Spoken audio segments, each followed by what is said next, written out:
संपूर्ण राज्यभरात नगर परिषद निवडणुकीच्या प्रचारांचा अगदी शेवटचा टप्पा सुरू आहे। आरोप आणि प्रत्यारोपांना जोर आलेला आहे आणि याच निवडणुकीत महायुतीतले अंतर्गत कलह चांगलेच विकोपाला गेल्याचं बघायला मिळत आहे। भाजप हा बाटलेला पक्ष असून त्यांचं आयुष्य इतरांचे पक्ष फोडण्यात गेलाय अशी बोचरी टीका अजित पवार गटाचे नेते आणि राज्याचे मंत्री माणिकराव कोकाटे यांनी केलेली आहे आणि त्यामुळे आता या विधानानं मोठा वाद होण्याची शक्यता वर्तवण्यात येते।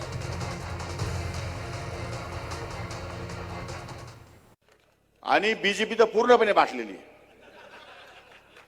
बीजेपीचं त्यांचं काहीच राहिलं नाही। इकडून फोड तिकडे फोड, इकडून फोड तिकडे फोडाफोडीमध्ये त्यांचं आयुष्य चाललं आणि जुने बिचारे कार्यकर्ते घरी बसले। अशा सगळ्या परिस्थितीमध्ये अनेकांना उमेदवारही मिळाली नाही, काही नाही उमेदवार मिळाली, इकडून तिकडून ओढून ताडून काही उमेदवार आणलेले आहेत। माणिकराव कोकाटेंच्या याच विधानानंतर आता भाजपचे नेते आक्रमक झालेत, रमी खेळून बोर झाले असतील म्हणून कदाचित त्यांनी भाजपवर टीका केली असावी अशी त्यांच्यावर आता टीका होते। माणिकराव कोकाटेंनी स्वतःचा इतिहास पाहून आत्मपरीक्षण करून मग बोललं पाहिजे असं प्रणय फुकेंनी म्हटलंय, तर दुसरीकडे नितेश राणेंनी देखील त्यांच्यावर निशाणा साधलाय। बघूया।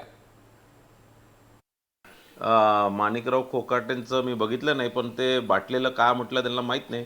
मला वाटतं की ते पत्ते खेळताना बोर झाल्यानंतर म्हणून भाजप रमी खेळताना बोर झाले असतील आणि म्हणून आता भाजपवर टीका करू लागले। असे बोलले की निष्ठावान कार्यकर्त्यांना कुठेतरी भाजप डावलत आहे आणि लोकांचे घर फोडण्याचे काम भाजप करत आहे, अशा प्रकारे त्यामुळे बाटलेला पक्ष आहे असं बोलले। तर त्यांनी त्यांचा इतिहास एकदा तपासून बघितलं पाहिजे आणि त्यानंतर आत्मपरीक्षण करून त्यांनी पुढचं वाक्य बोलले पाहिजे।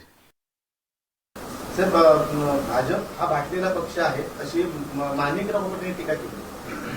मला असं वाटतं ह्याचं उत्तर मुख्यमंत्री साहेब त्यांना निश्चित पद्धतीने देतील। त्यांना कृषी मंत्रीवरून क्रीडा मंत्री का केलं त्याचं अतिशय उत्तम प्रदर्शन ते स्वतःच करतायत।